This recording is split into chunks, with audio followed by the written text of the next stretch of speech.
Dam పునరాభివృద్ధి మరియు అభివృద్ధి కార్యక్రమం డ్రిప్ దేశవ్యాప్తంగా డ్యాం భద్రతను మరియు కార్యనిర్వహణ సామర్థ్యాన్ని మెరుగుపరచడం లక్ష్యంగా ఆంధ్రప్రదేశ్కు ఫేజ్ 2 మరియు 3లో 777 కోట్ల రూపాయలు కేటాయించబడింది.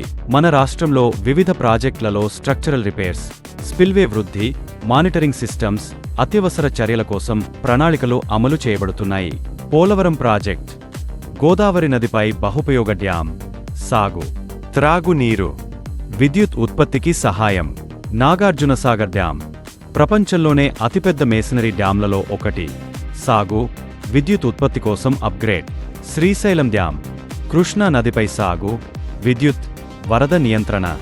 ప్రకాశం బ్యారేజీ కృష్ణా నది ప్రవాహ నియంత్రణ, డెల్టా సాగు.